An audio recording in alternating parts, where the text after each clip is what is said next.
Link shalom church में स्वागत है। प्रभु यीशु मसीह के समर्थी नाम में आपका स्वागत है। हालेलुया। जोरदार ताली प्रभु यीशु मसीह के नाम के लिए।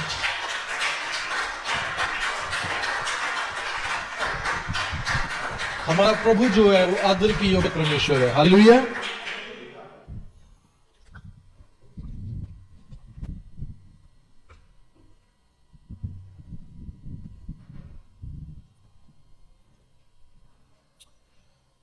हमारा प्रभु महान परमेश्वर है, वो जीवित है, वो जैसा कोई नहीं है। वो सर्वव्यापी है, सर्वज्ञानी है, सर्वसमर्थी है। हमारा परमेश्वर महान परमेश्वर है। उसकी करुणा अपरंपार है, उसका प्रेम अनोखा है। उसकी पसली में जो नेजा है वो इस चीज की गवाही देता है कि वो हमारे लिए मरा। उसके हाथों में जो छेद है वो इसकी गवाही देते हैं कि वो मारने के लिए नहीं लेकिन मरने के लिए आया था। हालेलुया।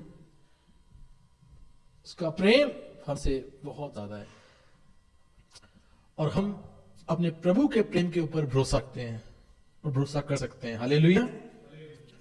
भरोसा रखते हैं भी और भरोसा कर भी सकते हैं। राइट। क्योंकि वो भरोसे योग्य परमेश्वर है, वो वफादार परमेश्वर है। खुदा का कलाम कहता है कि उसने अपनी कमर में किस चीज का पटका बांधा है? वफादारी का बेल्ट जो है वफादारी की है उसकी। हालेलुया। वो वफादार परमेश्वर है। हम चाहे किसी भी दौर में से गुजर रहे हो, हम उसकी वफादारी के ऊपर भरोसा रख सकते हैं। खुदा का कलाम कहता है चाहे मैं घोर अंधकार से भरी हुई तराई में होकर चलूं तो भी हानि से नहीं डरूंगा। क्यों? क्योंकि तू मेरे साथ रहता है। लेकिन उस जगह पे लेके कौन गया मेरे को? घोर अंधकार की वादी में कौन लेके गया? प्रभु। कलाम कहता है तू मेरे साथ साथ रहता है। यहोवा मेरा चरवाहा है, चरवाहा ही हमें लेके जाता है उन वादियों में। लेकिन एक बात तय है कि वो जो चरवाहा हमारा हमें लेके जाता है वो हमारे साथ है, साथ है। हालेलुया। परमेश्वर के नाम को महिमा देते हैं। इससे पहले कि हम परमेश्वर का कलाम शुरू करें, हम एक डिक्लेरेशन बोलेंगे और आप मेरे साथ निकाल लीजिए। उसके स्क्रीन पे आ जाएगा। सॉरी।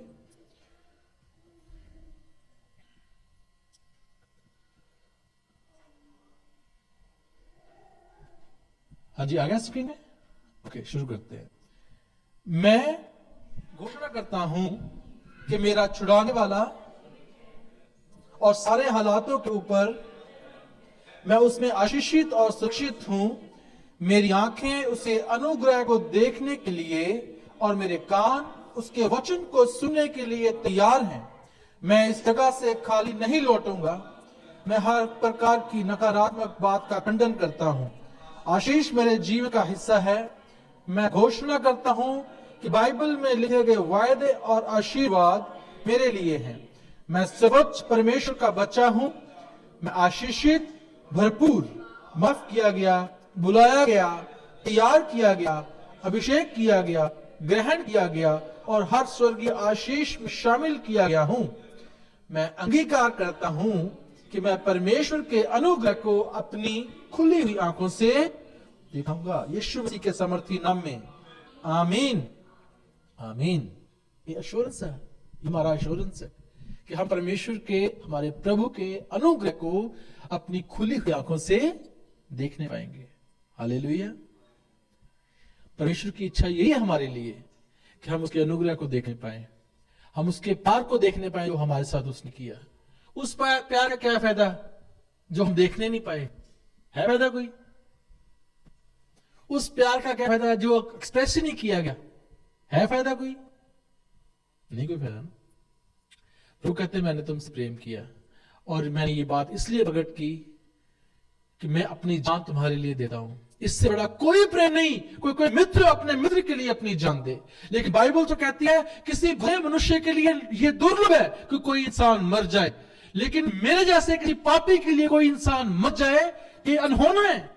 और हम, बाइबल कहती है जब हम पापी ही थे तो मसीह सही समय पर हमारे लिए मरा। हालेलुया। तो ये प्यार उसने ऑलरेडी प्रकट किया है। और अश्योरेंस क्या है हमारे लिए? अश्योरेंस ये है हमारे लिए कि वो मर के जी उठा। अब वो इतना प्यार हमसे अगर करता है, जो अपनी जान दे सकता है, तो वो किसी को भी नाश कर सकता है। जो चीज आपको नाश करेगी वो उसको नाश कर देगा। हालेलुया, ये उसका प्यार है। अगर शैतान आपको तंग कर रहा है तो प्रभु बोलेगा चुप रह। अगर कोई तूफान आपके जीवन में है, प्रभु बोलेगा मैं तेरे से प्यार करता हूं, मैं इस बंद से प्यार करता हूं, मैं इस बेटी से प्यार करता हूं, तू चुप रहे, शांत रहे। क्यों? क्योंकि मैं प्यार करता हूं इसे। जो इंसान मेरे लिए अपनी जान दे सकता है, वो मेरे को मेरे हालातों में देख नहीं सकता। एक्चुअली बात ये है, राइट? लेकिन वो हमें सिर्फ यही नहीं कि मुसीबत से बचाता है। खुदा का कलाम कहता है मैं चाहता हूं कि तुम हर बात में उन्नति करते चले जाओ, उसके कद काश तक तुम पहुंच जाओ। और कब पहुंचेंगे? जब हम खुद चलना सीखेंगे, है ना? हमारा जब छोटा बच्चा होता है, हमारी गोदी में होता है, थोड़ी देर तक हम सोचते हैं कि अब रेंगना शुरू कर दे, फिर हम सोचते हैं ये खड़ा होना शुरू हो जाए, फिर हम सोचते हैं भी ये चलना शुरू कर दे। क्यों? क्योंकि हम चाहते हैं कि उसकी हड्डियां मजबूत हो उसकी, और जब वो ग्रो करे, अगर बैठा ही रहेगा तो वो मजबूत नहीं बनेगा। हम चाहते हैं कि वो खेले कूदे, है ना? कई माता पिता कहते हैं मिट्टी में खेलने दो इसको। क्यों? क्योंकि हम चाहते हैं कि वो स्ट्रांग बने। तो प्रभु भी हमारा हमसे चाहता है कि मैं तो तुमसे प्यार करता ही हूं, लेकिन मैं ये भी चाहता हूं कि तुम लोग क्या बन जाओ? बी स्ट्रांग, बी करेजियस, हौसला रखो, मैं तुम्हारे साथ हूं। हालेलुया। खुदा कलाम कहता है मैंने तुम्हें दूध पिलाया, सॉलिड भोजन नहीं दिया। खुदा का कलाम यह भी कहता है सॉलिड भोजन की आशा रखो, ताकि बच्चे को सिर्फ दूध पिलाया जाता है, लेकिन जैसे जैसे बच्चा ग्रो करता है उसको फिर सॉलिड भोजन दिया जाता है ना, सख्त आहार दिया जाता है, ताकि वो और ग्रो करे, राइट? और ग्रो करे। और हमारा प्रभु, इसीलिए मैंने बोला हमारा प्रभु जो है वो हमें कई बार उन बातों में जाने देता है, उस अंधकार की वादियों में जाने देता है, ताकि हम उन अंधकार की वादियों में से खड़े होकर खड़े निकले। और बाद में प्रभु बोले हाँ हे मेरे अच्छे और मेरे विश्वास योग्य दास, तू थोड़े में वफादार रहा, इस करके तू 10 लोगों का अधिकारी हो जा। कब होगा? जब मैं उस थोड़े में वफादार हो जाऊंगा। Hallelujah, praise God, hallelujah. परमेश्वर के कलाम को आज पढ़ते हैं, और आज का मेरा विषय है सीन द अनसीन। अदृश्य को देखना, जो चीज दिख नहीं सकती उसको देखना। Praise God. Seen the unseen. आज मैंने बहन को स्लाइड्स नहीं भेजी, मैं वर्ड फाइल भेज देता हूं, आप अगर लिखा सकते हैं तो लिख दें ऊपर, सीन द अनसीन, है ना? अदृश्य को दिखना। कौन देख सकता है अदृश्य को? जो चीजें हैं ही नहीं उनको कौन देख सकता है? परमेश्वर देख सकता है। और अगर हम देखना चाहते हैं तो हमें परमेश्वर की आंखों से देखना पड़ेगा, और हमें परमेश्वर का मन चाहिए कि हम उसको सोच सकें, है ना? Seen the unseen. परमेश्वर के कलाम को पढ़ते हैं दानियल नबी की किताब, दानियल उसका 2 अध्याय, उसकी 20 आयत से लेकर 23 आयत तक 4 आयत पढ़ेंगे। दानियल अध्याय 2 20 से 23। ध्यान से सुनना परमेश्वर का कलाम। परमेश्वर का नाम युगानुयुग धन्य है, क्योंकि बुद्धि और पराक्रम उसी के हैं। समय और ऋतुओं को वही पलटता है, राजाओं का अस्त और उदय भी वही करता है। बुद्धिमानों को बुद्धि और समझ वालों को समझ भी वही देता है। वही गूढ़ और गुप्त बातों को प्रकट करता है। वह जानता है कि अंधेरे में क्या है, और उसके संग सदा प्रकाश बना रहता है। हे मेरे पूर्वजों के परमेश्वर, मैं तेरा धन्यवाद और स्तुति करता हूँ, क्योंकि तूने मुझे बुद्धि और शक्ति दी है, और जिस भेद का खुलना हम लोगों ने तुझसे मांगा था, उसे तूने मुझ पर प्रकट किया है। तूने हमको राजा की बात बताई है। आमीन, आमीन। ब्रदर थोड़ा सा इको जो है ना वो मिनिमाइज चाहे कर दो, ताकि आवाज थोड़ी क्लियर हो जाए। इको मिनिमाइज कर दो, इको। अभी हमने परमेश्वर के कलाम को पढ़ा और खुदा का कलाम कहता है कि दानियल नबी ने खुदा को प्रार्थना की, और ये उस समय प्रार्थना की जब दानियल एक विपत्ति में था, और अकेला दानियल विपत्ति में नहीं था, दानियल के साथ और भी बहुत सारे लोग जो उसके फ्रेंड थे, शद्रक मेशक अबेदनगो, और तांत्रिक, वहां लिखा है अलग अलग कस्तियों के तांत्रिक, ज्योतिषी, शास्त्री, ये भी लोग मुसीबत में थे, क्योंकि राजा जो उस समय प्रभुता करता था, जिसका राज्य था, जिसका नाम था नबूकदनेस्सर, उसने ये आज्ञा दे दी कि मेरे को एक सपना आया और मेरे को उस सपने का अर्थ बताने वाला कोई चाहिए।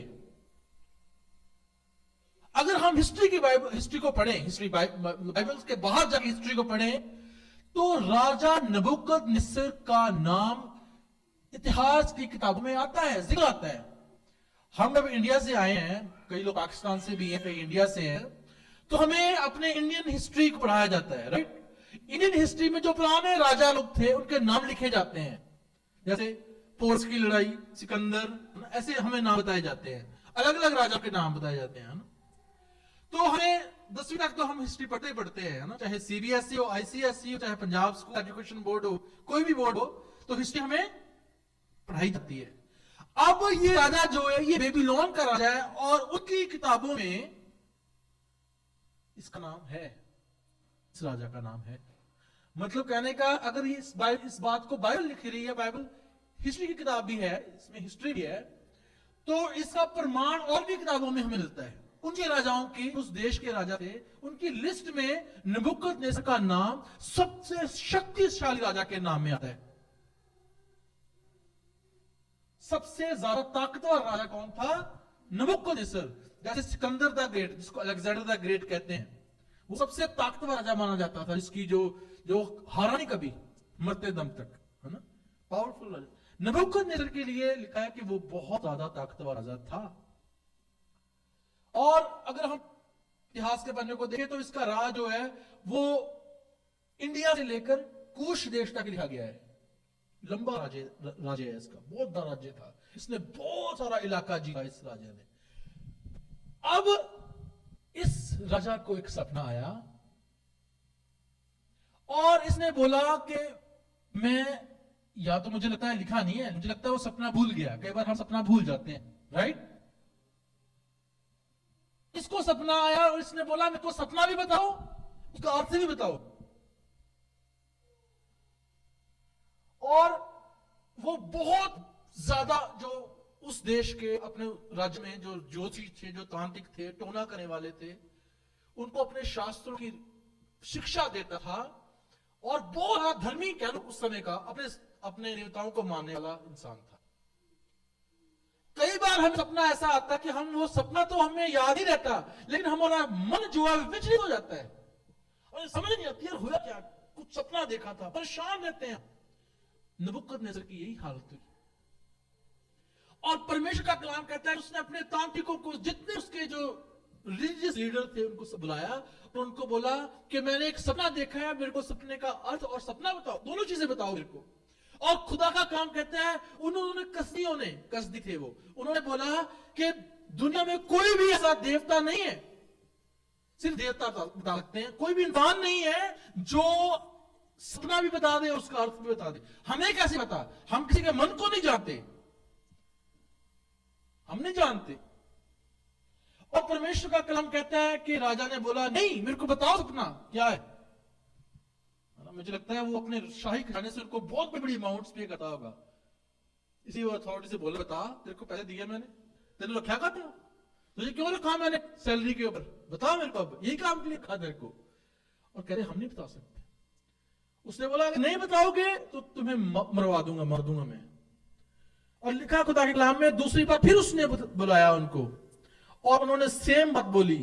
उन्होंने बोली कोई भी बंदा ऐसा नहीं है दुनिया में जो तेरे मन की बात बता सके, तू हमें अपना सपना बता, हम उसका अर्थ बताएंगे। वो कहता नहीं, सपना भी बताओ मेरे को। और उसने बोला, राजा ने बोला अगर तुम चाहते हो कि मैं तुम्हारा समय बढ़ा दूं, नहीं होगा, ये समय नहीं मिला और तुम्हें, बस खत्म, जितना समय देना था दे दिया। अब लिखा है तब राजा ने आज्ञा दे दी कि जितने आंतरिक ज्योतिषी कसदी ये सारे मार दिए जाए। अब दानियल जो था वो, क्योंकि ये राजा बेबीलोन का था और बेबीलोन का राज उस समय यरूशलेम के ऊपर भी था, यहूदा के ऊपर भी था, और ये वहां से बंदियों को अपने देश में ले आया था बेबीलोन में। और उन बंदियों में एक व्यक्ति था जिसका नाम था दानियल, जिसकी किताब हमने पढ़ी है अभी। और ये वो इंसान था जिसको राजा ने बोला था अपने सेनापति को या अपने मंत्री को भी, ऐसे मनुष्यों को चुन जो अच्छे हो, समझदार, बुद्धिमान हो, देखने में भी सुंदर हो, उनको तू हमारे जो शास्त्र हैं उनकी शिक्षा दे और उनको लैंग्वेज सिखा बेबीलोन की, तब वो मेरे सामने आए और मेरी सेवा टहल करें। और दानियल, शद्रक, मेशक और अबेदनगो चुने गए उन लिस्ट में। अब दानियल को भी शास्त्र की शिक्षा दी गई थी, तो दानियल का भी नंबर आ गया बीच में कि वो भी मार डाला जाए। दानियल का नंबर आ गया। तब लिखा है कि राजा ने जब ये आज्ञा दी और दानियल को इसका पता लगा, तो दानियल ने उस सेनापति को, जिसको आयोग नाम था उसका, जिसको आज्ञा दी थी तू मार, उसने उसको बोला भी राजा ने क्यों आज्ञा दी कि मेरे को एक राजा से मिलवा दे। उसने बोला ठीक है मैं तेरे को मिलवा देता हूं। दानियल गया राजा के पास और कहता है कि मैं तेरे को तेरा सपना भी बता दूंगा और उसका असर भी बता दूंगा, लेकिन मेरे को समय दे। उसने बोला कब? उसने लिखा ये समय चाहिए, मेरे को प्रॉपर टाइम दिया गया, ये समय है तेरे लिए। उसने बोला ठीक है। और जब वो अपने घर में आया तो उसने अपने मित्रों को, जो शद्रक, मेशक और अबेदनगो थे, हमने सबने उसकी कहानी सुनी है, उधर नहीं जा रहे हम, उनको बुलाया, उनको बोला भी चलो हम परमेश्वर से प्रार्थना करते हैं और भेदों का खोलने वाला परमेश्वर हमें राजा के मन की बात बता देगा। और परमेश्वर का कलाम कहता है, जो हमने अभी पढ़ा दानियल की किताब उसका 2 अध्याय उसकी 20 से 23 आयत, उसने बोला, परमेश्वर से प्रार्थना की, परमेश्वर का नाम युगान युग धन्य है और बुद्धि और पराक्रम उसी के हैं, समय और ऋतुओं की को वही बदलता है, राजाओं का अस्त और उदय वही करता है, बुद्धिमानों को बुद्धि, समझ वालों को समझ वही देता है। और लिखा है वही गूढ़ और गुप्त बातों को प्रकट करता है।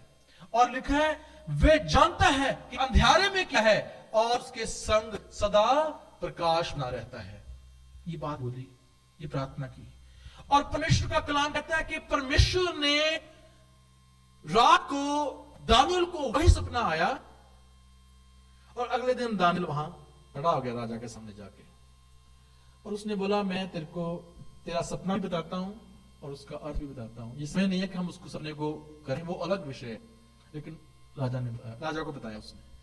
और परमेश्वर का कलाम कहता है कि उसी समय नबूकदनेस्सर राजा, आप पढ़ लेना घर जाके, दानियल की किताब 2 लिखा है, उसके पैरों में गिरकर दंडवत की। इतना बड़ा महान राजा लिखा है, उसके पैरों में वो गिर गया और उसको दंडवत की। उसने बोला सिर्फ तेरा ही परमेश्वर है जो गूढ़ बातों को बता सकता है। हालेलुया। जो मन की बातों को जानता है, जिसको पता है कि अंधेरे में क्या है। क्यों? क्योंकि दानियल ने प्रार्थना की। क्या दानियल पता था राजा को क्या सपना आया? आंसर नहीं पता था, लेकिन जब उसने प्रार्थना की तो परमेश्वर ने उन भेदों को खोला। Seeing the unseen. तो बातें हमें दिखाई नहीं देती, उनको देखना कैसे होगा, कैसे होगा। आज का यही विषय है, हमारे जीवन में कैसे होगा।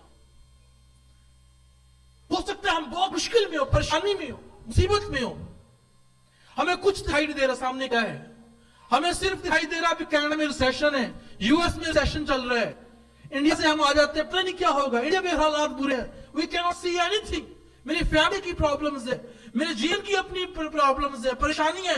आई can not see anything, I can not see, मैं कुछ नहीं देख पा रहा। भेदों का खोलने वाला हमारा परमेश्वर है। Praise God. वही परमेश्वर हमारा है। और हम अभी हमने बोला मैं खुली हुई आंखों से अपने परमेश्वर के अनुग्रह को देखूंगा। ये कन्फेशन है हमारा। हालेलुया। ये कन्फेशन है हमारा। हम परमेश्वर के अनुग्रह को अगर अपनी खुली हुई आंखों से देखना चाहते हैं तो कुछ एक बातें हैं, उन पे हमें गौर करना है। जो लोग यूट्यूब पे सुन रहे हैं और जो सुनेंगे, मैं ये चाहता हूं कि आप इन बातों को, यहां बैठे तो हैं ही हैं क्योंकि आप सुनने के लिए आए हैं, इन बात को अपने मन में रखें। जो प्रार्थना आज पवित्र आत्मा आपको सिखाए वो करना शुरू करें अपने जीवन में। हालेलुया। फिर आप वो बातें, लिखा है जो बातें आंखों ने नहीं देखी, जो बातें कानों ने नहीं सुनी, बल्कि जो बातें तुम्हारे चित्त में भी नहीं आई, वो बातें हैं जो परमेश्वर ने अपने प्यार करने वालों से रखी हुई हैं। हालेलुया, हमारे लिए रखी हैं। मूसा जब इस्राएलियों को मिस्र की गुलामी में से निकाल के लेके आया, तो परमेश्वर का कलाम कहता है कि मूसा ने इस्राएलियों से बातें की और मूसा ने इस्राएलियों को बोला, तुम्हारी आंखें जो हैं वो खुदा ने बंद करके रखी हैं, तुम्हारे कान जो है उसने बंद किए, मैंने नहीं किए। भाई तुमने परमेश्वर के कलाम को बहुत सुना, तुमने परमेश्वर के कामों को बहुत देखा, लेकिन तुम्हें कभी समझ नहीं आई। ये बात यशाया नबी ने बोली। यशाया ने बोला, तुम कानों से सुनते रहोगे लेकिन सुनोगे नहीं, तुम आंखों से देखोगे तो सही लेकिन तुम्हें सूझ नहीं पड़ेगा। लेकिन प्रभु यीशु मसीह ने बोला, हे पिता मैं तेरा धन्यवाद करता हूं, मत्ती की इंजील में लिखा है कि तूने इन बातों को बादलों के ऊपर प्रकट किया है। किसके ऊपर? बादलों के ऊपर प्रकट किया। और वहां लिखा है तूने बड़े बड़े बुद्धिमानों, जानकार जो ज्ञान रखते हैं शास्त्र का, उनसे छुपा के रखा है, गुप्त रखा है। डिट्रॉनमी पढ़ेंगे नहीं, मैं बोल दे रहा हूं, अब लिखना चाहते हैं तो लिख लें। व्यवस्था विवरण उसका 29 बाब 29 आयत, वहां लिखा है कि गुप्त बातें तो परमेश्वर यहोवा की है। गुप्त बातें किसकी हैं? यहोवा परमेश्वर की हैं, जो उसने छुपा के रखी हैं। लेकिन उसने कुछ बातों को मनुष्य के ऊपर प्रकट किया है। नीति वचन में लिखा हुआ है, खुदा कलाम कहता है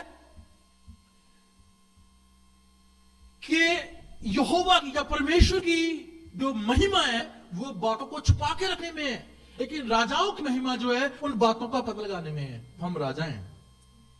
हालेलुया। जो बात खुदा ने दूसरों से छुपा के रखी है, हम उसके राजकुमार और राजकुमारी हैं। पतरस ने बोला, तो क्या तुम नहीं जानते, तुम चुना हुआ राज हो, तुम राजपदधारी हो, याजकों का समाज हो। तुम कौन हो? तुम परमेश्वर के चुने हुए लोग हो। और नीतिवचन कहता है कि राजाओं की महिमा क्या है कि वो उन बातों का पता लगाएं जो किसने बंद करके रखी हैं? यहोवा परमेश्वर ने। इसका मतलब है हमारे लिए ये ग्लोरी की बात है, महिमा की बात है कि हम उन बातों को जान सकें और परमेश्वर उन भेदों को हमारे पर खोले। लेकिन उसकी रिक्वायरमेंट जो पहली है वो है, प्रभु यीशु ने बोला कि तूने इन बातों को बच्चों के ऊपर खोला है, बच्चों के ऊपर खोला है। हमें पहले, सबसे पहले प्रभु की अगर बात को समझना है, सुनना है, हमें बच्चों का सा मन, बच्चों के से कान चाहिए। अगर हम अपने बच्चे की क्या क्वालिटी है, बच्चे में ज्यादा समझ नहीं होती, कम समझ होती, बच्चे का माइंड छोटा होता है, उसके ज्ञान में ज्यादा करप्शन नहीं होती दिमाग में। उसको जो आप फीड करोगे वही सो करना शुरू कर देता है। अपने आस पास के जो माहौल है उसको ले लेके वो ऐसा बिल्ड होना शुरू कर देता है। अगर किसी गोरे के बच्चे को इंडिया में आप ले जाओ, छोटे बच्चे को ही, तो वो लैंग्वेज इंग्लिश नहीं बोलेगा, वो वही लैंग्वेज बोलेगा, उसका स्टाइल भी वही हो जाएगा। अगर वहां के बच्चे को लेके यहां कर दो तो वो सब जानते ही है जी, वो तो इंग्लिश बोलते हैं, राइट। उनका स्टाइल भी वैसे होता है, वो भी हमें भी समझ नहीं लगता है कैसे बोलते हैं। क्यों? क्योंकि वो बच्चे हैं। तो पहली रिक्वायरमेंट जो है, अगर हम परमेश्वर के कलाम को, उसके ज्ञान को अपनी आंखों से, या हम वो छुपी हुई बातों को अपनी आंखों से देखना चाहते हैं, पहली रिक्वायरमेंट अपने मन को सुनने के लिए तैयार करें बच्चे की मानंद। किसी बूढ़े को सिखाना बहुत मुश्किल है, किसी जवान को सिखाना थोड़ा सा आसान है, लेकिन किसी बच्चे को सिखाना सबसे आसान है। मानते हैं? राइट। तो स्वर्ग राज्य में अगर आप चाहते हैं प्रभु जी बोला, जो अपने आप को सबसे छोटा और बच्चे की मान करे, वो सबसे बड़ा किया जाएगा, क्योंकि सबसे ज्यादा ज्ञान उसी के पास होगा। जो पहले कहता है मैं भरा हुआ हूं, प्रभु कहते हैं भरे हुए को नहीं भरता, खाली कर पहले अपने आप को। हमारा मन प्रभु की बातों को देख, नबूकदनेस्सर कौन था? शास्त्री। लिखा है वो यहूदियों का सरदार था, आराधनालय का सरदार, मतलब जो टेंपल के अगुए होते हैं, जिनको ज्ञान है। प्रभु कहते हैं तू स्वर्ग के राज्य को नहीं देख सकता, इनफैक्ट कोई भी नहीं देख सकता जब तक वो नए सिरे से ना जन्मे, मतलब बच्चा ना बने। तो उसने बोला क्या मेरे को बच्चा बनना पड़ेगा? मैं एक ये हो सकता है कि कोई इंसान माता के गर्भ में जाए और दोबारा पैदा हो? इसका मतलब प्रभु क्या बता रहे हैं इसको? तेरे पास ज्ञान बहुत है, लेकिन तेरा ज्ञान अधूरा है। अगर तू मेरे से ज्ञान ले तो बच्चा बन, मैं तेरे को सिखाता हूं सदीप जीवन क्या है। आमीन। सो आप यहां पे बैठे हैं जो सुनने वाले हैं, जब आप परमेश्वर के कलाम को सुनते हैं, उसको अपने दिल में जगह देने के लिए पहले अपने मनों को तैयार करें। मैं प्रार्थना करता हूं कि पवित्र आत्मा तैयार करे, आपके अंदर विश्वास को पैदा करे पवित्र आत्मा। लेकिन हमारी एक्सेप्टेंस बहुत जरूरी है। हम पवित्र आत्मा को बोले कि प्रभु मेरे को तैयार कर। 3 बातें जो है वो मैं इस जो टॉपिक है इसको 2 हिस्सों में और उसके बाद 3 हिस्सों में डिवाइड किया है, ताकि आपको समझ लग जाए इस बात की।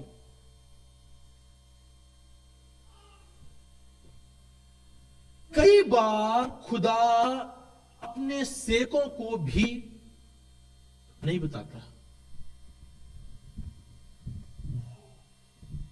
कई बार खुदा, मैंने क्या बोला, अपने सेवकों को भी कई बातें नहीं बताता। बाइबल इस चीज की गवाह है। दानियल को नहीं बताया गया। परमेश्वर के काम में लिखा है, अलीशा नबी ने उस शनेमिन स्त्री के पास जब वो ठहरा था जाके, है ना, स्टोरी लंबी मैं नहीं सुनाऊंगा, किसी दिन बाद में गौर करेंगे। अलीशा नबी अपने नौकर या अपने जो चेला था गेहजी, उसके साथ जाता था, और जब वो जाता था तो रास्ते में एक गांव आता था। तो गांव में किसी औरत के घर में ऊपरली कोठी में उसने जगह बनाई अपने पति को बोल के भी हम, ये नबी है, ये खुदा का बंदा लगता है, हम इसके लिए छोटा सा कमरा बना देते हैं और वहां पे टेबल कुर्सी रख देंगे, यहाँ पे आराम कर लिया करे, सफर लंबा है। और उसके पास बच्चे की आशीष नहीं थी, तो अलीशा ने उसको बोला ठीक है तेरे को बच्चे की आशीष मिलेगी, और तू अगले बार जब मैं आऊंगा सेम टाइम पे, तो तू अपना बच्चा तो तेरी गोद में होगा, है ना, अपने बच्चों को अपनी छाती पे लगाएगी, लिखा है। और परमेश्वर का कलाम कहता है जब वो अगली बार आए उसके बच्चा था। उसके बाद जब वो बच्चा बड़ा हुआ तो अलीशा जो है वो अपने घर में था और वो बच्चा मर गया। शॉर्ट स्टोरी कर रहा हूं। तो वो गधे के ऊपर उस बच्चे को, उसने उस बच्चे को उसी कोठरी जहां पे वो उसका जगह बनाई थी वहां पे लटा दिया, उसी की बेड के ऊपर, और खुद गधे के ऊपर बैठ के वो फटाफट भागी अलीशा की तरफ। और अलीशा ने उसको दूर से देखा, और खुदा का कलाम कहता है कि जब उसने देखा उसने बोला ये तो वही औरत है जिसके घर में रुके हैं। तो उसने अपने नौकर बोला जब भाग के जा उससे पूछ कि सब कुशल है। उसने बोला ठीक है सब ओके है, लेकिन उसने गेहजी को नहीं बताया। वो सीधी आई और अलीशा के पैरों में गिर गई, और गेहजी मैं उसको धक्का दे रहा, परे हो, टच ना कर, है ना, रॉयल्टी दिखा रहा। अलीशा ने बोला उसको ना मत कर, मुझे पता है वो दुखी है, लेकिन मेरे को ये खुदा ने नहीं बताया इसके बारे में। मैंने क्या बोला? अलीशा बोला मेरे को खुदा ने इसके बारे में नहीं बताया। फिर उसे बोला क्या बात है, क्या हुआ? कह रही मैंने तो जैसे बच्चा मांगा नहीं था, तूने मेरे को बोला बच्चा खुदा देगा, अब बच्चा वापस ले लिया, है ना। कई बार खुदा अपने सेवकों को नहीं बताता, अपने लोगों को, अपने बच्चों को बात नहीं करता, लेकिन परमेश्वर ये एक्सपेक्ट करता है कि हम उससे प्रार्थना करें और वो हमें बताए।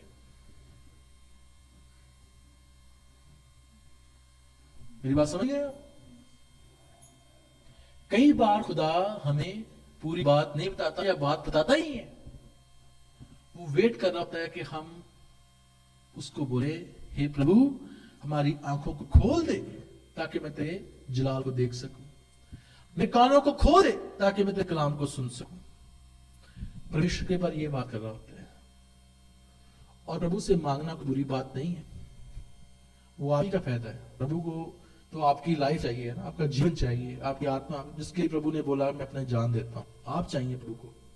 लेकिन इस दुनिया में रहते हुए और अगले संसार में जहां पे हम जा रहे हैं, उसके लिए प्रभु चाहता है कि हम अपने कानों को खुला रखें, आंखों से दिखें उसके जलाल को। लेकिन प्रभु हमें कई बार दिखाता नहीं है, लेकिन वो चाहता है कि हम उससे मांगे, प्रभु मैं तेरे जाल को देखना चाहता हूं। तो इस करके पहला जो है वो है प्रार्थना। प्रभु के थ्रोन के सामने, उसके तख्त के सामने जाके प्रार्थना करनी, हे परमेश्वर मेरी आंखों को खोले ताकि मैं तेरे जलाल को देख सकूं। परमेश्वर का कलाम कहता है, सिस्टर पढ़ना, भजन संहिता 119 अध्याय उसकी 18 आयत। दाऊद ये प्रार्थना है, भजन 119 18। मेरी आंखें खोल दे कि मैं तेरी व्यवस्था की अद्भुत बातें देख सकूं। आमीन आमीन। अब यहां पे दो बातें लिखी हैं, मेरी आंखें खोल दे ताकि मैं तेरी व्यवस्था को देख सकूं। अब व्यवस्था को देखने का मतलब ये नहीं है कि मैं ये बाइबल देख ली तो इसको व्यवस्था को देख लिया मैं, इसका मतलब ये नहीं है। चाहे मैं ना भी पढ़ूं तो मैंने बुक देख ली तो ये व्यवस्था, ऐसे नहीं है। मेरी पहली बात तो प्रार्थना की क्यों गई दाऊद के द्वारा, क्यों पवित्र आत्मा ने उसको हारा कि ये बात लिखे कि मेरी आंखों को खोल। इसका मतलब है कुछ बातें अभी उसने नहीं दिखी जिसको वो देखना चाहता है, राइट। अभी कुछ बातें उसने नहीं देखी जिनको वो देखना चाहता है, और वो है कि वो कलाम जो व्यवस्था है उसको वो देख सके अपने जीवन में पूरे होते हुए। हालेलुया। डिफिकल्ट तो नहीं होगी बात ही। कई बार हम अपने जीवन में परमेश्वर के कामों को परमेश्वर के वायदों के अनुसार पूरा होता हुआ देखना चाहते हैं। जो बातें इस कलाम में लिखी गई हैं, हम चाहते हैं ये बातें मेरे जीवन में पूरी हो, लेकिन हम अपनी खुली हुई आंखों से उन बातों को पूरा होते हुए नहीं देखते, उस व्यवस्था को, उस कलाम को, उन वायदों को पूरा होते हुए नहीं देखते हम। लेकिन एक बात याद रखें, हमारा परमेश्वर काम पे है, ऑलरेडी ही इज डूइंग। इसलिए दाऊद कहता है मेरी आंखों को खोल दे ताकि जितना काम तूने अभी तक मेरे लिए किया वो तो देखूं मैं, अभी तक दिखा नहीं मेरे को। उस कलाम को, इस व्यवस्था को अपने जीवन में पूरा होता हुआ मैं देख सकूं, मेरी आंखों को खोल दे। इसका मतलब है सबसे पहली रिक्वायरमेंट जो है वो प्रार्थना है, दूसरी रिक्वायरमेंट जो है वो परमेश्वर का कलाम है जिसके अकॉर्डिंग हमने इसको देखना है। भी इसके अकॉर्डिंग हमारी आंखें खुली कि नहीं खुली, पूरा हुआ कि नहीं हुआ, फिर हम देख पाएंगे ना। मैं नहीं देख पाऊंगा अगर मेरे को पता ना हो ये चीज अच्छी है कि बुरी है। खुदा का कलाम ने मेरे को, परमेश्वर का कलाम मेरे को बताता है ये चीजें अच्छी हैं, ये चीजें बुरी हैं। अब मैं उन चीजों को देखना चाहता हूं अपने जीवन में, तो उसके लिए मेरे को आत्मिक आंखें चाहिए ताकि मैं देख सकूं। और परमेश्वर का कलाम कहता है कि परमेश्वर जो है अगर हम उसे प्रार्थना करते हैं तो वो हमारी आंखों को खोल देता है। इसलिए मूसा ने बोला कि परमेश्वर ने तुम्हारी आंखों को बंद रखा, तुम्हारे जीवन में परमेश्वर तुम्हें मिस्र की गुलामी में से कनान देश में लेके आया, तुम्हें गुलामी में से राज में लेके आया, तुम्हें मुश्किल में से बाहर लेके आया, लेकिन तुमने उसके कामों को अपने जीवन में देखा, लेकिन तुम देख नहीं पाए। परमेश्वर ने तुम्हारे जीवन में इतने बड़े बड़े काम किए, तुम उन कामों को समझ नहीं पाए अभी तक। क्यों? क्योंकि तुम्हारी आंखें बंद हैं। दाऊद कहता है हे परमेश्वर मेरी आंखों को खोल दे कि जो काम तूने मेरे जीवन में अपनी व्यवस्था के अनुसार, अपने वायदों के अनुसार किए वो उनको मैं देख पाऊं, राइट, उनको मैं देख पाऊं। और इसका जो पहला जो हमारी प्रार्थना होनी चाहिए ना, मैंने इसको लिखा है TOP, टॉप, ना याद रखना, मे भी याद रहेगा मेरे हिसाब से, टॉप। कभी ना बोलें इस बात को। T का मतलब है टीच मी ओ लॉर्ड, मुझको सिखा अपना कलाम। पहली बात क्या है? टीच, प्रीच, है ना, मेरे को प्रीच कर, मेरे को टीच कर, इस कलाम को सिखा मेरे को। जब तक आप परमेश्वर के कलाम को पढ़ेंगे नहीं अपने जीवन में, ये कलाम की बातें आप नहीं समझ पाएंगे। आप चाहते हैं कि कोई आपको समझाए, बहुत अच्छी बात है।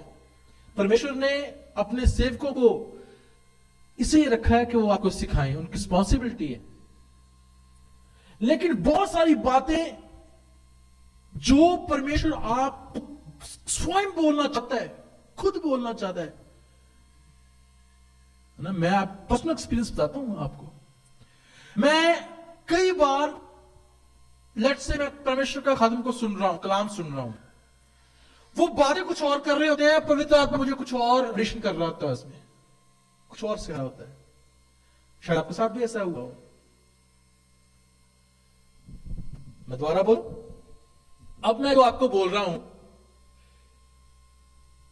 ये बात बहुत सारे लोगों के साथ हुई होगी, मैं विश्वास करता हूं ऐसे हुई होगी।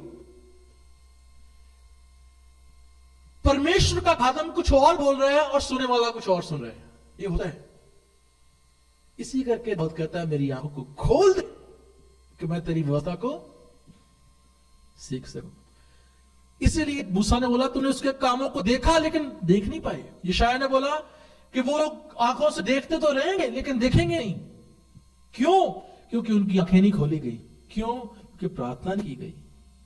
इस करके प्रभु को बोलना है, प्रभु तू मुझे टीच कर, तू मुझे सिखा, तू मुझे प्रीच कर। ठीक है, मैंने तेरे कलाम को सुना है, लेकिन अब ये मैं तेरे कामों को उस कलाम के अकॉर्डिंग अपने जीवन में देखना चाहता हूं। तो परमेश्वर और उसमें एडिशन करनी शुरू कर देगा और आपसे बातें करनी शुरू कर देगा। और ये फैक्ट बता रहा मैं आपको, कोई ऐसे मनगढ़ंता नहीं कह रहा। इस करके जब आप परमेश्वर के सामने आते हैं, पहली बात जो परमेश्वर को आपने बोलनी है, लॉर्ड TOP, पहली बात है लॉर्ड टीच मी, कि तू मेरे को सिखा। ये कलाम जो अभी बोला गया या पढ़ा गया, मैं नहीं जानता इसको कैसे समझूं, तू सिखा। परमेश्वर अपने सिखाना शुरू कर देगा। आमीन। दूसरी बात, परमेश्वर मेरे हार्ट को खोल दे, open my heart, teach me. और अगर तू मेरे को टीच भी करे तो मेरे को समझ नहीं आएगा जब तक खुदा मेरे मन को ना खोए। Open my heart, open my heart. हम दो तरह के संसार में रहते हैं, एक स्पिरिचुअल, एक फिजिकल। स्पिरिचुअल संसार वो है जिसको हम देखते नहीं हैं, जिसको मैं लिखा अनसीन। एक है फिजिकल संसार जो हमें दिखाई देता है। कई बार हम किसी इंसान के साथ बात कर रहे होते हैं, उसके पीछे कोई और शक्ति बोल रही होती है, हम उसको नहीं देख पाते, लेकिन हम सारा गुस्सा उस इंसान पे निकाल देते हैं, सारा फंडा उसके सिर पे फेंक देते हैं। मेरी बात समझिए? स्पिरिचुअल और फिजिकल। कई बार परमेश्वर कई लोगों को हमारे जीवन में कुछ सिखाने के लिए भेजता है, हम सारा गुस्सा उसी पे निकाल देते हैं। उसके पीछे अनसीन को हम देख नहीं पाते कि परमेश्वर की मसा क्या थी उसके पीछे, सीन अनसीन। हम एक स्पिरिचुअल वर्ल्ड में रहते हैं, और मैं आपको ये बात अश्योर्ड स्टैम्प पेपर पे लिखवा लो, ये बात सच है कि स्पिरिचुअल लाइफ फिजिकल लाइफ के ऊपर प्रभुता करती है। ये प्रिंसिपल है, इसको कोई तोड़ नहीं सकता। जैसे आइंस्टाइन का लॉ है ना, या कोई भी लॉ है, मतलब यही लॉ है साइंस के, उनको हम तोड़ नहीं सकते। फिजिक्स के लॉ को, बायो के लॉ को तोड़ नहीं सकते। तो ये लॉ याद रखना। क्या लॉ बताया मैंने? कि हमारे फिजिकल लाइफ के ऊपर आत्मिक लाइफ प्रभुत्व करती है। अगर आपका आत्मिक जीवन ऊपर होना शुरू हो जाएगा, तो आपका जो फ्लैश, जो आसे पास एक माहौल है, फिजिकल जीवन, ये बदलना शुरू हो जाएगा, बदलना शुरू हो जाएगा। क्यों? क्योंकि आत्मा शरीर के ऊपर प्रभुता करता है। इन दोनों में लड़ाई होती है और जीतता कौन है? आत्मा ही जीतती है। राइट? लिखा है वही आत्मा जिसने प्रभु यीशु मसीह को मुर्दों में से जलाया। अगर आप फिजिकल लैंग्वेज में देखें या संसारिक बात से देखें तो मरा हुआ इंसान कभी जी नहीं सकता, लेकिन खुदा का कलाम कहता है वो आत्मा ने मसीह को मुर्दों में से जिंदा किया। इसका मतलब है तुम्हारे मुर्दा हालातों के ऊपर भी पवित्र आत्मा या आत्मा काम करना शुरू कर देता है, और जो स्पिरिचुअल वर्ल्ड है ये फिजिकल वर्ल्ड के ऊपर प्रभुत्व करता है। जो अनसीन पावर्स हैं जिसके बारे में लिखा है तुम्हारे आसे पास से एक बादलों का बड़ा गवाह है, उल्टा बोल गया, गवाहों का बड़ा बादल है तुम्हारे चारों तरफ। इब्रानियों में लिखा है तुम एक बादल से घिरे हुए हो। वो कौन सा बादल है? लिखा है तुम्हारे चारों तरफ एक बादल है, वो गवाहों का बादल है। और वो गवाह में बहुत सारी लिस्ट लिखी हुई है। उसमें लिखा है उसमें गवाहों में कौन कौन लोग हैं? उनमें उन लोगों की जो स्वर्ग में चले गए उनकी आत्माएं हैं, और उसमें फरिश्ते हैं, और उसमें वो 24 प्राचीन है जिसको एल्डर्स कहते हैं, और उसमें परमेश्वर के जो अनसीन फोर्सेस हैं वो तुम्हारे साथ, तुम उनके साथ घिरे हुए हो, घिरे हुए हो उनके साथ। हम देख नहीं पाते लेकिन हमें पता है कि वो फोर्सेस हैं, लेकिन वो फोर्सेस हमारे फेवर के लिए खड़ी की गई है परमेश्वर की तरफ से। ये बात याद रखें, हम उनको देख नहीं पाते। मैंने एक जगह प्रचार सुन रहा था, परमेश्वर के खादम बोल रहे थे कि एक बुक है, मैं नाम भूल गया, पहले भी मैंने बात बोली है, अब मैं सोच कर आऊंगा नाम उस बुक का।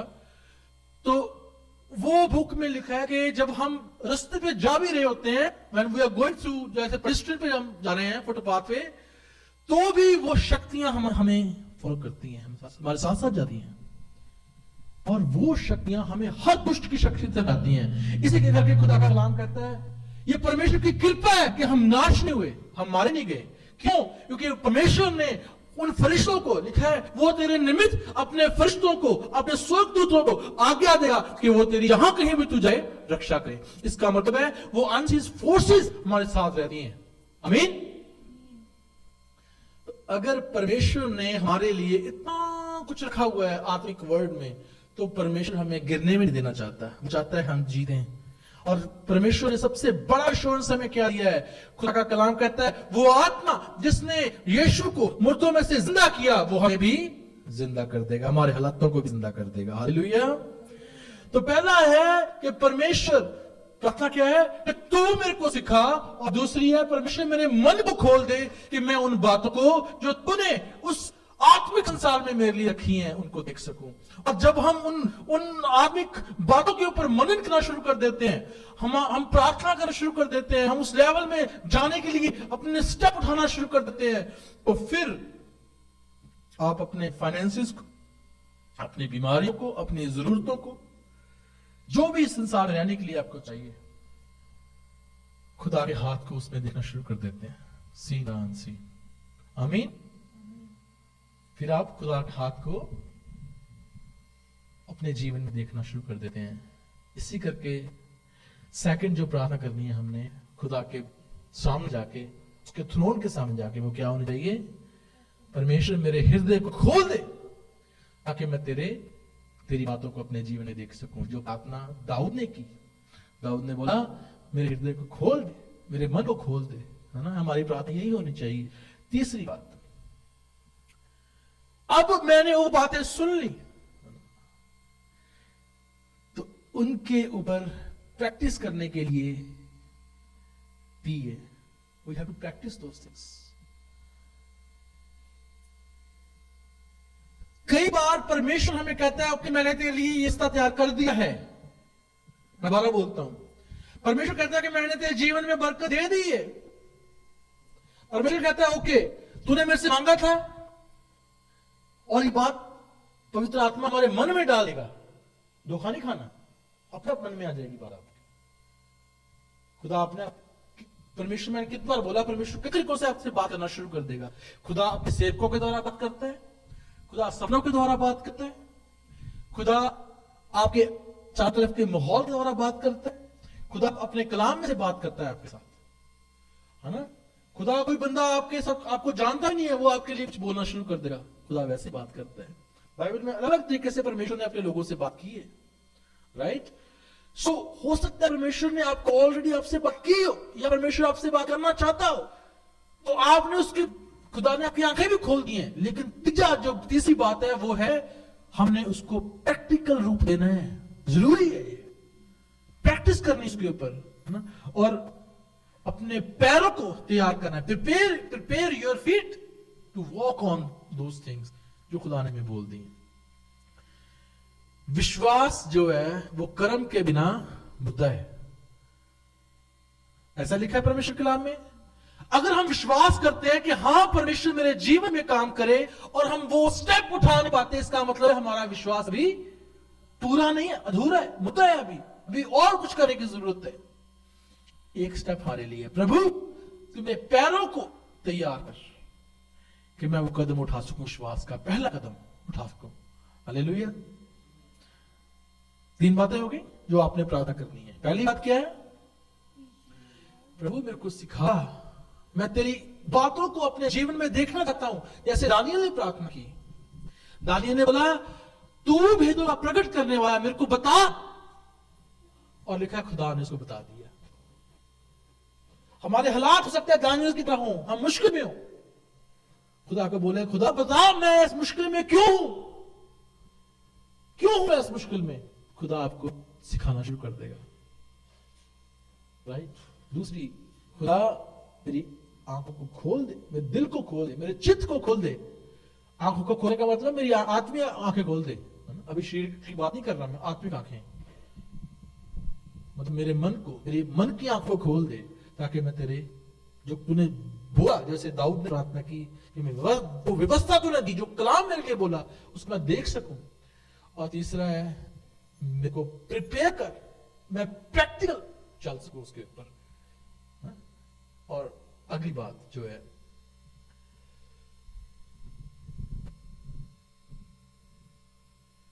कई बार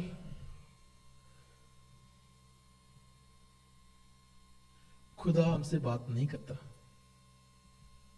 हमको नहीं बोलता, और ये इस टाइम पे आके ना मेरी ये सारी टीओपी खत्म हो जाती है ना। ऐसा ही होता है, खुदा कई बार बात नहीं करता। जैसे ईशा ने बोला ये परमेश्वर ने मेरे को बताया नहीं, इसके बारे में नहीं बताया। जैसे दानियल ने बोला कि परमेश्वर ने बताया नहीं, चलो पूछते हैं परमेश्वर से। और भी बहुत सारे एग्जाम्पल्स हैं यहाँ पे खुदा के लोगों ने बोला कि परमेश्वर ने हमें नहीं बताया। उसके लिए क्या करना है?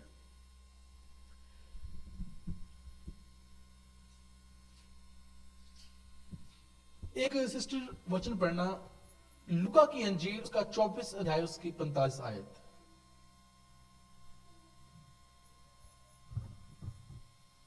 लूका 24 की 45। तब उसने पवित्र शास्त्र बूझने के लिए उनकी समझ खोल दी। आमीन आमीन। ये किसके लिए लिखा है? वो यीशु मसीह के लिए। कब खोल दी? जब प्रभु यीशु मसीह स्वर्ग में जाने वाले थे। मेरा क्वेश्चन है, क्या उस 3.5 साल प्रभु यीशु मसीह अपने चेलों के साथ अभी तक उसने उनकी आंखें नहीं खोल ली थी? क्वेश्चन तो बनता है। अभी तक वो वैसे ही घूम रहे थे, साथ में चल रहे थे, राइट। अब प्रभु जी जब स्वर्ग में जाने वाले हैं बादलों के ऊपर, और ये बात कोई ऐसे नहीं अभी किसी सीक्रेट पहाड़ के ऊपर गए वो, फिर प्रभु यीशु मसीह उठा लिए बादलों पर। देखा, बहुत सारे लोगों ने यीशु मसीह नासरी को अपनी नागों से स्वर्ग पर बादलों के ऊपर डालते हुए देखा। हालेलुया। और जब पौलुस लिखता है, वो कहता है बहुत सारे लोग अभी तक वो जीवित हैं, क्योंकि वो उसमें लिख रहा था लेटर। बहुत सारे लोग जिन्होंने प्रभु को स्वर्ग पर आते हुए देखा अभी जिंदा है, हमारे बीच में है। तो प्रभु जब स्वर्ग में उठा लिए गए तो ऐसा नहीं है कि वो चेलों ने कोई मन घड़त कहानी बना दी, भी चले गया जी, वो लगे ही नहीं, कितने गया, चढ़ गया था, इतना नहीं। It's not like that. बहुत सारे लोगों ने देखा। ये जब जाहिर बात थी कि लोगों ने देखा उसको जाते हुए, स्वर्ग में उठते हुए। ये वैसे बात थी जैसे अलीशा ने एलिया को स्वर्ग में उन रथों के, अग्नि में रथों में जाते हुए देखा ना। आपने कहानी सुनी होगी कि अलीशा और एलिया, एलिया उसका क्या वो भी गुरु, तो अलीशा चेला, और दोनों जा रहे हैं, यरदन नदी पार की। एलिया ने अलीशा को बोला कि परमेश्वर मेरे को गिलगाल तक ले जा रहा है, तू यही रहे। कहता ना, मैं नहीं जाना तेनू, मैं साथ में चलूंगा तेरे। और लिखा है वहां कलाम में, क्योंकि उसको पता था भी ये अब उड़ने वाला यहां से, तो वो कहता भी अभी तो मौका है इसकी, मैं चादर पकड़ लूं, है ना, इसके मैं गिरेबानी क्या बोलते हैं, पल्लू हाथ डाल लूं इसे, छूट ना जाए कहीं। और खुदा का कलाम कहता है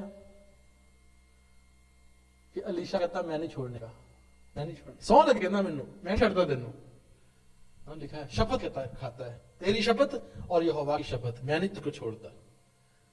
और लिखा है जब उसने देखा अभी वो जा रहे थे, एक आग आई, ऊपर से आग आई, है ना, अग्नि में रथ लिखा है, लेकिन पहले आग ही होगी उसमें, अग्नि में मतलब आग वाले रथ, तो पहले आग तो होगी ना आसे पास से।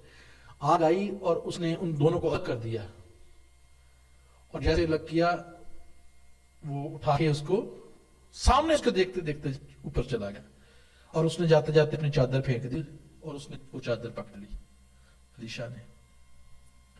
प्रभु यीशु मसीह का स्वर्ग में जाना भी ऐसा ही था,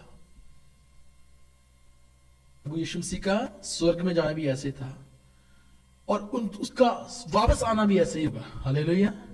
लेकिन हर एक आंख उसको देखेगी, हर एक घुटना उसके सामने झुकेगा, हर एक जुबान ये अंगीकार करेगी कि यीशु ही प्रभु है।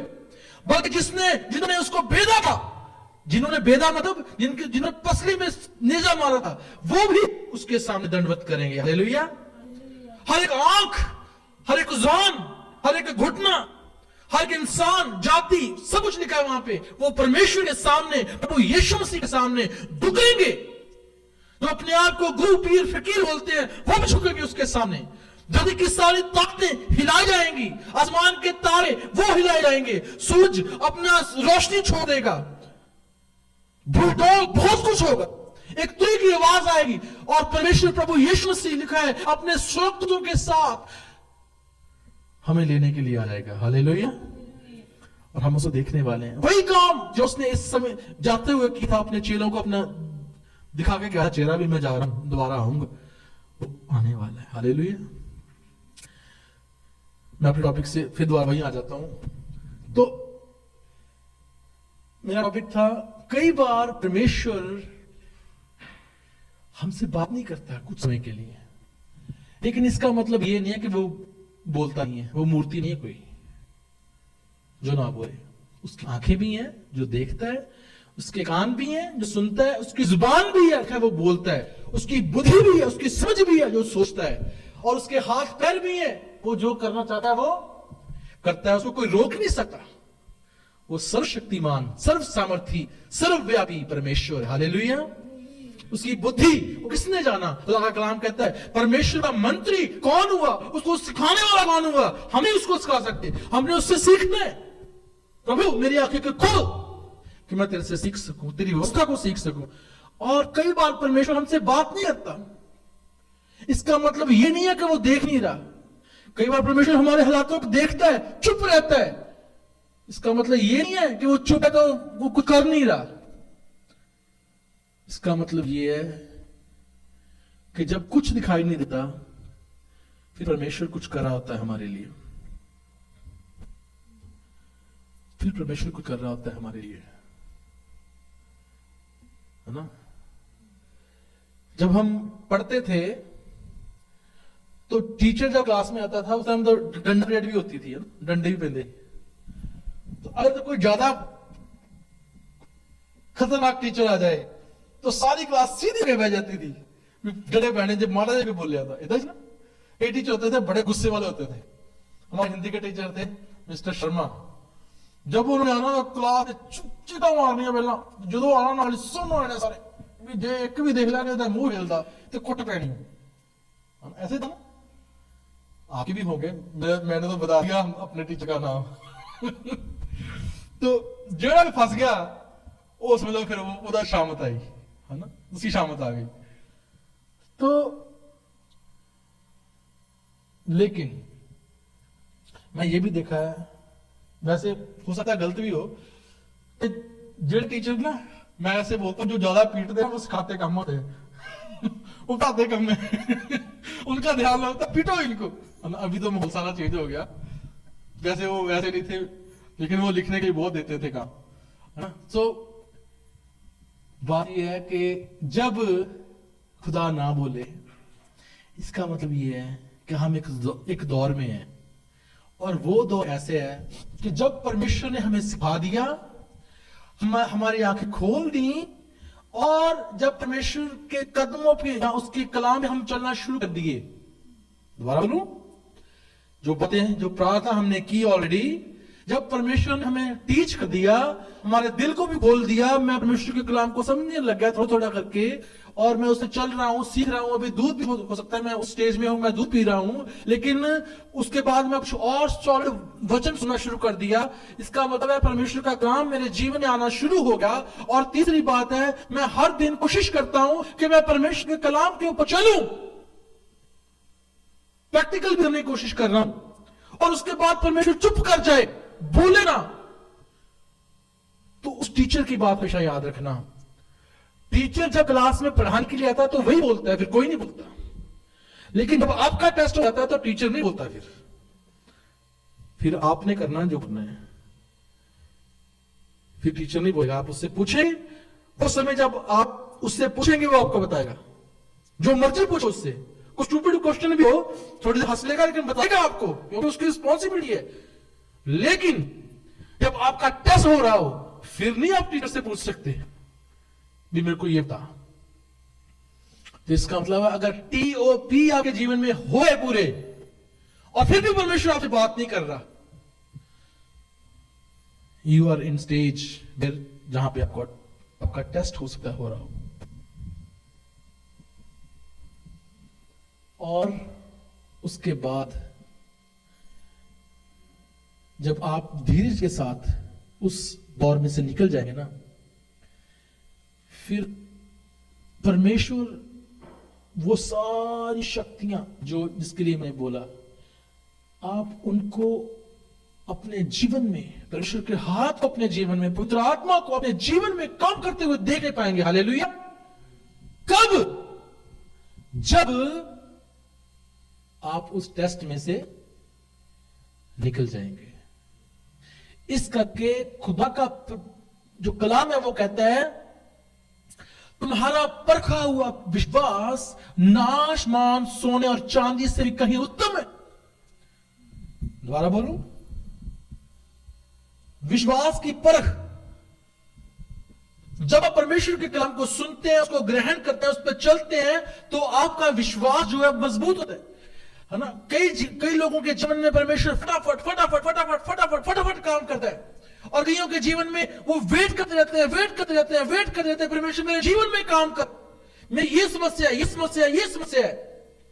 हो सकता है वो लोग उस TOP की लाइन में हो, और दूसरे लोग उस प्रैक्टिकल के बाद की लाइन में हो, जब उनके विश्वास की परख हो रही है।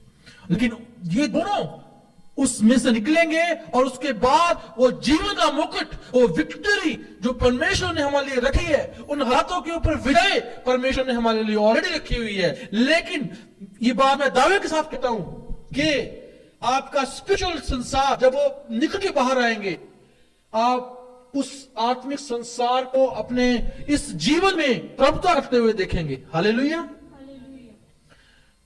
आपकी फिर कोई भी आवश्यकता है, सिर्फ शारीरिक नहीं, आत्मिक, मानसिक, इमोशनल, हर जरूरत फिर परमेश्वर की ताकत आपके जीवन में पूरी करनी शुरू कर देगी। आमीन।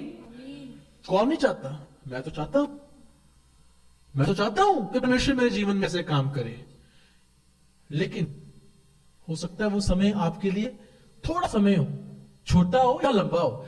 कई बार 3 घंटे का पेपर होता है, कई बार एक आधे घंटे का होता है, कई बार 2 घंटे का भी होता है, लेकिन पेपर तो होना ही होना है, फिर सर्टिफिकेट मिलेगा आगे, राइट? नहीं तो WS की वो भी नहीं होगी, क्रेडेंशियल भी नहीं होगी। है ना? यहां की लैंग्वेज से बोल रहा है, समझ लेते सारे। जो नहीं समझते वो WES सर्च कर लेंगे गूगल पे, क्या होता है ना? तो लेकिन वो होनी जरूरी है ताकि आपको सर्टिफिकेशन मिल सके। हां, हे मेरे विश्वास योग्य और धनी नौकर दास, लिखा है वहां पे, तू थोड़े में वफादार रहा, तूने टेस्ट पास कर लिया, अब तेरे लिए बड़ा रिवॉर्ड है। आमीन। हम सबके लिए वही रिवॉर्ड है, लेकिन अपने आत्मिक जीवन के ऊपर काम करना शुरू करें। परमेश्वर को बोले, प्रभु मैं तेरे वचन को सीखना चाहता हूं, उस पर चलना चाहता हूं, तेरे कलाम को मैं अपने जीवन में पूरा होते हुए देखना चाहता हूं, और तू मेरे जीवन में काम कर, और परमेश्वर मेरे हृदय को खोल दे कि मैं तेरे कलाम को देख सकूं। और फिर परमेश्वर करेगा, फिर आप देखेंगे अपनी आंखों से। हालेलुया। क्योंकि भेदों का खोलने वाला कौन है? हमारा परमेश्वर। हालेलुया। हमारे जीवन में काम करने वाला कौन है? हमारा परमेश्वर। रोमियो की किताब उसका 11 अध्याय उसकी 33 आयत लिखे है, वहां लिखा है परमेश्वर के जो ज्ञान है, उसकी रिचेस है, वो कितनी महान है। खुदा ने जो छुपा के रखा है धन हमारे लिए, वो कितना। सिस्टर पढ़ना रोमियो उसका 11 अध्याय उसकी 33 आयत, लास्ट वर्स पढ़ते हैं, बंद करते हैं। रोमन्स 11:33। आहा, परमेश्वर का धन और बुद्धि और ज्ञान का क्या ही गंभीर है, उसके विचार कैसे अथाह और उसके मार्ग कैसे अगम है। आमीन। आमीन। आहा, आहा मतलब वाओ, है ना? हिंदी में कहते हैं आहा, है ना? वो थम्स अप की एक आती थी ना एड, मैं एड्स जल्दी भूलता नहीं हूं, मेरे को याद रहती हैं क्योंकि हमने मैच बहुत देखे, है ना? तो मैच में हर ओवर के बाद एड आनी, तो एड तो फिर मेरे को याद रह रही, है ना? तो Thums Up, taste the thunder, है ना? तो आप अगर देखना चाहते हैं टेस्ट द थंडर, तो एक ही बात याद रखें, है ना? वहां पे तो वो क्या नाम था उसका, चल जाता है वो उसके ऊपर, एरोप्लेन के ऊपर छलांग लगा देता है वहां से। तो टेस्ट द थंडर जो है, उसके लिए खुदा का कलाम कहता है परमेश्वर का धन और बुद्धि और ज्ञान क्या ही गंभीर है। धन, ये फिजिकल धन की बात नहीं है, फिजिकल भी आता है, लेकिन परमेश्वर का धन, उसका जो भंडार है, वो क्या ही गंभीर है, और उसकी बुद्धि, समझ उसकी, और उसका ज्ञान बहुत ज्यादा गंभीर है। और लिखा है उसके विचार अथाएं हमारे लिए। परमेश्वर कहते हैं मेरी कल्पनाएं अथाएं तुम्हारे लिए, मेरी कल्पनाएं तुम्हारे लिए बहुत भी हैं। यहां पे लिखा है उसके विचार अथाएं, जिनकी कोई था नहीं, समुद्र की कोई था नहीं ना, वैसे कहते हैं। उसके ज्ञान, उसका विचार हमारे लिए बहुत उत्तम है, अथाएं हो। और लिखा है और उसके मार्ग अगम है, सॉलिड उसके मार्ग, जिन पे हमें चलना है। और जो लोग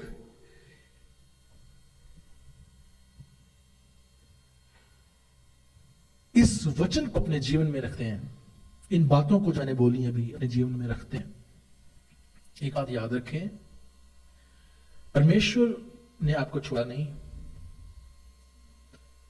आपने खुदा के कलाम को बहुत सुना होगा, बहुत जाना होगा, बहुत विचार किया होगा, आपने कई बार उस पर चलने की कोशिश की होगी, कई बार आप उस पर नहीं चल पाए होगे, है ना? कई सिचुएशन हो सकती हैं, लेकिन एक बात याद रखें, आप सबके लिए मैं बोलना चाहता हूं, मेरे लिए भी है, सुनने वालों के लिए, जितने लोग हैं, एक बात याद रखें, प्रभु आपसे प्यार करता है। आमीन। परमेश्वर आपसे प्यार करता है। बोले प्रभु मेरे से प्यार करता है। बोले आप, प्रभु मेरे से प्यार करता है। और वचन में लिखा है जिसने अपनी जान तुम्हारे लिए नहीं रख छोड़ी और सब कुछ तुम्हें क्यों ना देगा, मसीह यीशु में। आमीन। दोबारा बोलूं, मैं जमुज के वचन को दोबारा बोलता हूं ताकि आप समझ सके इस चीज को। जिसने अपनी जान भी हमारे लिए नहीं रख छोड़ी, वो तुम्हारे लिए और सब कुछ क्यों ना देगा। किसमें? प्रभु यीशु मसीह में। कौन? परमेश्वर। परमेश्वर ने जगत से प्रेम किया, परमेश्वर ने मेरे से प्रेम किया। वो अगर उसने मेरे से प्रेम किया, इतना प्रेम अगर है, तो वो मेरे को दिखता क्यों नहीं है? क्यों? क्योंकि अभी तक शायद आपकी आंखें नहीं खुली। आप परमेश्वर से प्रार्थना करें, परमेश्वर TOP, याद रखें ये वाली बात। मेरे को टीच कर, मेरे मन को ओपन कर, और मैं उस पर प्रैक्टिकल चल सकूं। और जब उसमें से निकल चुके हैं आप, फिर प्रार्थना करें, परमेश्वर मेरे को सिखा कि जब मेरा ये समय है, जब आप मेरे से बात नहीं कर रहे, आप मेरे से क्या चाहते हैं, मैं क्या लिखूं, क्या टेस्ट दूं? अगर मेरा टेस्ट हो रहा है तो मैं कैसे इससे खरा निकलूं? परमेश्वर तेरा अनुग्रह मेरे ऊपर हो, तेरा पवित्र आत्मा मेरी मदद करे इस टेस्ट को पास करने में। हालेलुया। और फिर जब आप उसमें से निकल जाएंगे, फिर परमेश्वर के जो वचन जो है, उसके विचार, उसकी समझ, उसकी बुद्धि, उसका ज्ञान जो हमारे लिए है, वो बहुत ज्यादा है, और वो पूरा होना शुरू हो जाएगा। उसकी कल्पनाएं, अंत में मैं तुम्हारी आशा को पूरी करूंगा, अंत में मैं तुम्हारी आशा को पूरी करूंगा, क्योंकि हमारी आशा जीवित परमेश्वर के ऊपर है। आमीन। इसलिए डरमगाना नहीं है, हौसला नहीं हारना। मेरा खुदा अब्राहम, इसहाक, याकूब का खुदा प्रभु यीशु मसीह के नाम में आप सबको आशीष और बरकत दे, और आप विश्वास में उन्नति करते चले जाएं। आप उसके कलाम को, उसके ज्ञान को, उसकी समझ को, उसके दिल की बात को अपनी आंखों से देखना शुरू कर दें। खुदा आप सबको आशीष और बरकत दे। प्रार्थना में बने रहें, प्रभु से प्रार्थना करें। प्रभु TOP हमेशा याद रखें, है ना। मैं ये किसी गूगल से नहीं सर्च किया, लेकिन ये बात याद रखें। खुदा आप सबको आशीष और बरकत दे। आमीन।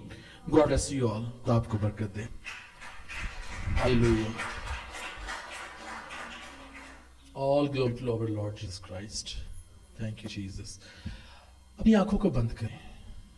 जिन लोगों की जो समस्या है, वो अपनी समस्या के स्थान पे अपना हाथ रखें। अगर कोई फिजिकल समस्या है, अपना हाथ रखें। अगर कोई मानसिक रोग से परेशान है, फाइनेंशियली परेशान है, घर में मुसीबत है, परेशानी है, कोई भी सिचुएशन है, हमारा प्रभु उन वादियों के ऊपर, उन वादियों में हमारे साथ है। हमारा प्रभु उन लहरों के ऊपर, जिन लहरों में उन चेलों की बेड़ी डगमगा रही थी, जो कह रहे थे हम नाश में जाते हैं, प्रभु कहते को हमारी कोई चिंता नहीं। उन लहरों के ऊपर, उन तूफानों के ऊपर परमेश्वर पैर रखता है और उनके ऊपर चलता है, पानियों के ऊपर। हालेलुया। अपने सिरों के ऊपर अपना हाथ रखें।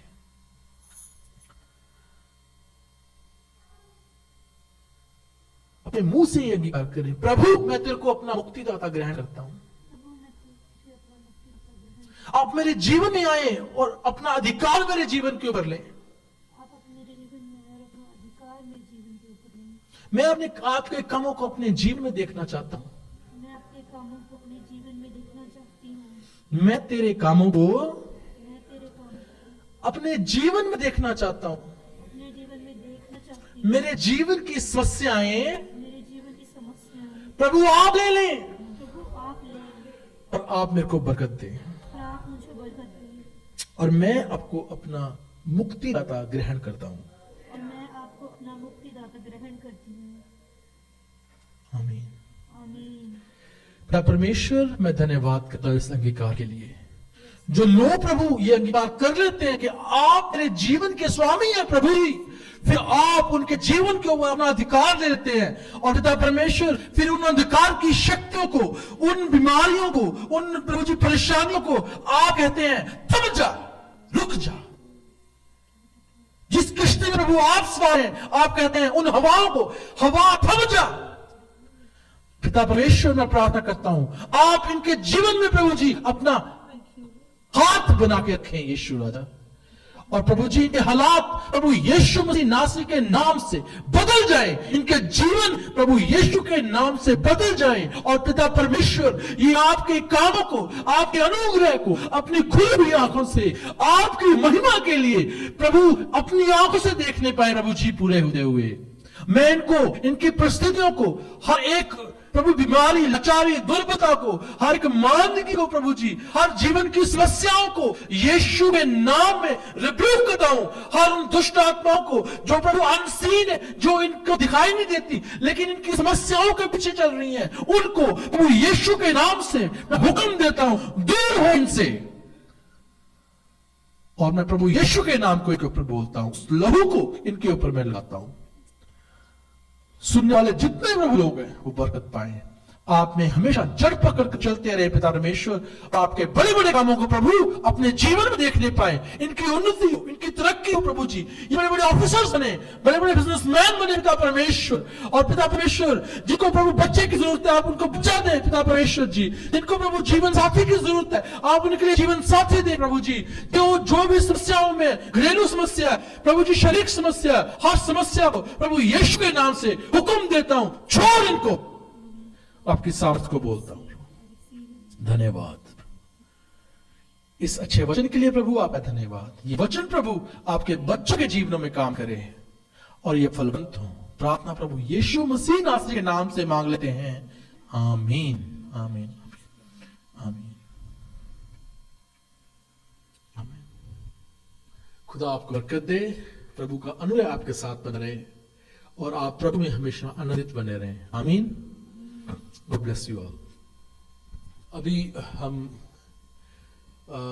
गीत गाएंगे और इसके दौरान अपने नजराने परमेश्वर की हुजूरी में लेके आएंगे। उसके बाद फिर गवाहियों का समय होगा, गवाहियां जो लोग देना चाहते हैं वो आगे आ जाए।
Everybody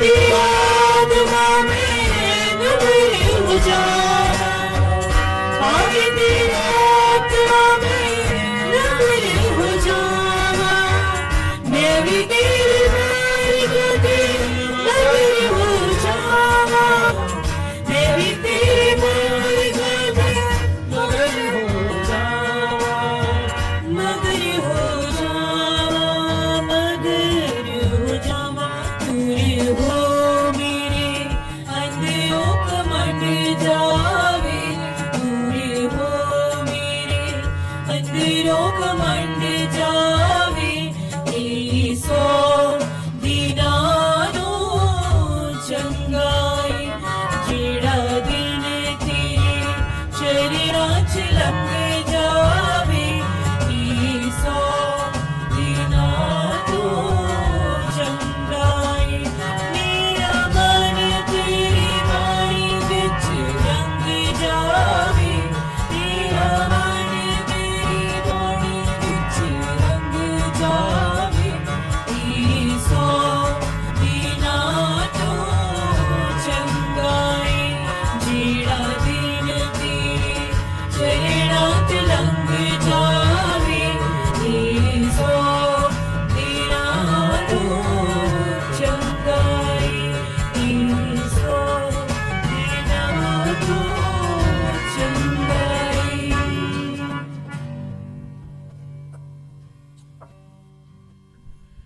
पिता परमेश्वर, आपका धन्यवाद करते हैं प्रभु इस नजराने के लिए जो आपके बच्चों ने प्रभु आपकी खिदमत के लिए दिया। प्रभु जी, इनका हजारों लाखों गुना करके प्रभु इनको वापस करना। मैं इनके ऊपर वो बरकत बोलता हूं जो आपके कलाम में की है कि तेरे खतों के ऊपर से कभी भी दाखरस कम नहीं होगा, दाग मधु उमड़ता रहेगा, और परमेश्वर से समय पर तेरे खतों के ऊपर, तेरी जरूरतों के ऊपर आसमान से बरकत और प्रभु बारिश को बरसाएगा।